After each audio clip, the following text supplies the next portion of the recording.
नमस्कार दोस्तों, एक बार फिर से आप सभी का मैं बहुत बहुत स्वागत करता हूं। दोस्तों, खुशखबरी से मैं वीडियो की शुरुआत करना चाहता हूं। आज की वीडियो बहुत ज़्यादा इंपॉर्टेंट है। आप सभी से अपील है, ये वीडियो दोस्तों पूरा देखिएगा। गहमा गहमी चल रही है, हरियाणा में विधानसभा का चुनाव है, उत्तर प्रदेश में उपचुनाव आने वाला है और उसके बाद 27 में उत्तर प्रदेश में विधानसभा का चुनाव है। इस बीच बामसेफ को लेकर बहुत बड़ी खबर दोस्तों सामने आ रही है। मायावती जी बामसेफ का पुनर्गठन करने जा रही हैं, बसपा को और मजबूत करने जा रही हैं। दोस्तों, लखनऊ में मायावती जी ने समीक्षा बैठक की, उसके बाद कहा कि जो बामसेफ है वो बीएसपी की परछाई है। बामसेफ का गठन मान्यवर जी ने किया था, लेकिन दोस्तों आपने देखा होगा कि ये बामसेफ खंड खंड में बंट चुका है। दोस्तों, बामसेफ पर कई लोगों ने अपना अपना दावा किया हुआ है, लेकिन अब मायावती जी ने कहा ये बामसेफ हमारा है और बामसेफ का पुनर्गठन किया जाएगा, बसपा को और ज्यादा मजबूत किया जाएगा, क्योंकि बसपा की परछाई है बामसेफ। दोस्तों, लखनऊ में बीएसपी की एक बैठक हुई है, उसके बाद बैठक में संगठन विस्तार और विधानसभा उपचुनावों के साथ साल 2027 में होने वाले विधानसभा आम चुनाव की तैयारियों की समीक्षा की गई है। दोस्तों, इस बैठक में मायावती जी ने एक बहुत बड़ा बयान दिया। उन्होंने कहा है कि बीजेपी से जो एससी वोटर हैं, ओबीसी वोटर हैं, जो मुस्लिम वोटर हैं, बहुत ज़्यादा नाराज हैं। उन्होंने कहा है कि बीजेपी से नाराज़गी का फ़ायदा बीएसपी उठाएगी, चाहे वो आम चुनाव हो चाहे उपचुनाव हो। और जो लोग भी बीजेपी से नाराज हैं, चाहे देश में हो चाहे प्रदेश में, उसका फायदा बीएसपी को मिलेगा। ये दोस्तों बहुत महत्वपूर्ण बात है। और साथ ही साथ दोस्तों आपको बताऊं तो कांशीराम जी की पुण्यतिथि पर एक बहुत बड़ा कार्यक्रम आयोजित करने जा रही है बीएसपी।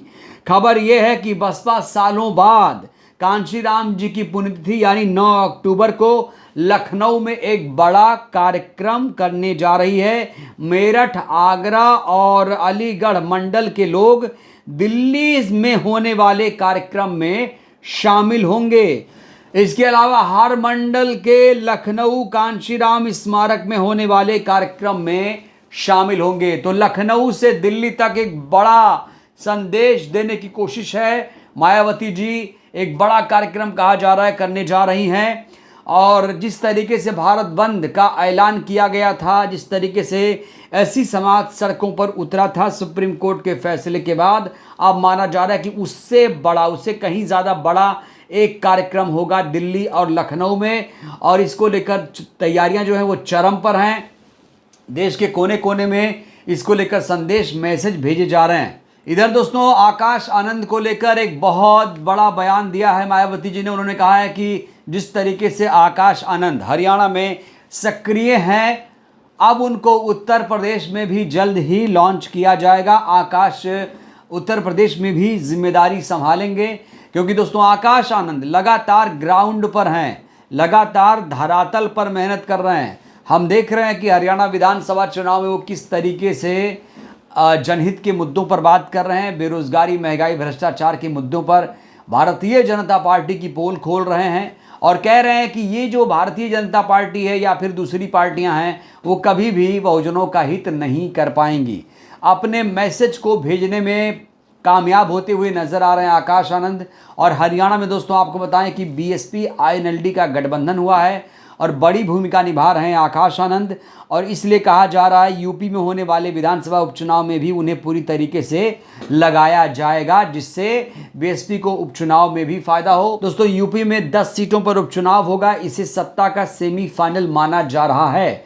बीएसपी जो कभी उपचुनाव नहीं लड़ती थी, अब बीएसपी उपचुनाव लड़ेगी, खुद को परखेगी और अपने आप को मजबूत साबित करेगी। जो वोट बैंक इधर उधर छिटक गया है उसे संयुक्त करने की यहाँ पर कोशिश की जा रही है। इधर खबर है कि पीडीए की काट भी बहन जी ने निकाल ली है। दोस्तों, पीडीए की काट भी निकाल ली गई है। बसपा की ज़मीनी स्तर पर मजबूत बनाने के लिए दलित, पिछड़ों और वंचितों के साथ मुस्लिम और ब्राह्मणों को जोड़ने का अभियान भी चलेगा। हर जिले में मुस्लिम ब्राह्मण भाईचारा कमेटियां बनेंगी।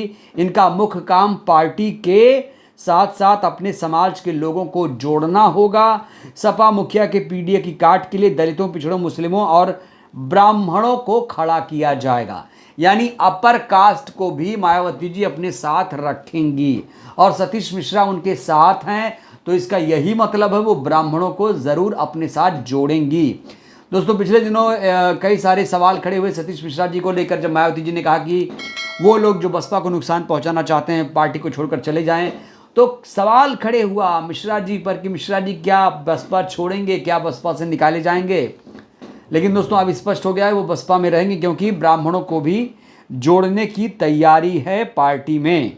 इधर बसपा की बूथ सेक्टर कमेटियां भी बेहद एक्टिव हो चली हैं। दोस्तों, बसपा सुप्रीमो ने जमीनी स्तर पर संगठन को नए सिरे से खड़ा करने के लिए हर बूथ और सेक्टर कमेटियों का गठन कर दिया है। ये काम मायावती जी के जन्मदिन यानी 15 जनवरी के दिन से शुरू होगा। मायावती जी ने कहा कि बसपा विधानसभा उपचुनाव और वर्ष 2027 में आम चुनाव अपने दम पर मजबूती के साथ लड़ेगी। इधर मंडल कमेटियों को लेकर एक बड़ी खबर दोस्तों आ रही है।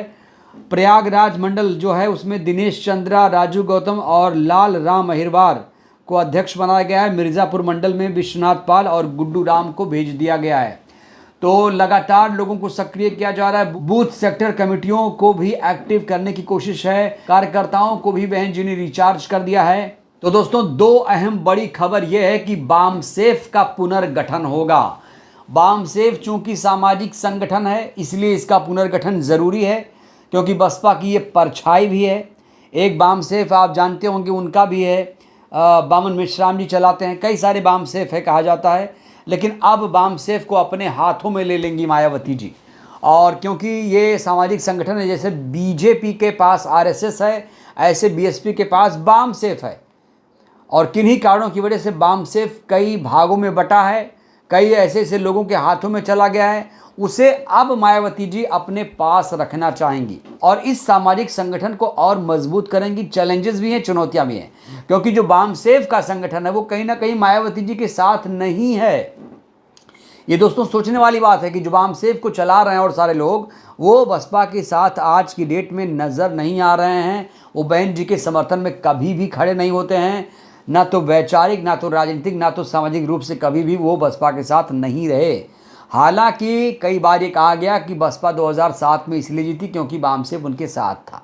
तो 2027 में बामसेफ को भी अपने साथ जोड़ने की तैयारी है, उसको पुनर्गठन किया जाएगा। बड़ा सवाल यह है कि बामसेफ का अध्यक्ष कौन होगा, जब उसका पुनर्गठन होगा कैसा होगा उसका स्वरूप, ये भी दोस्तों अपने आप में एक बहुत बड़ा सवाल है।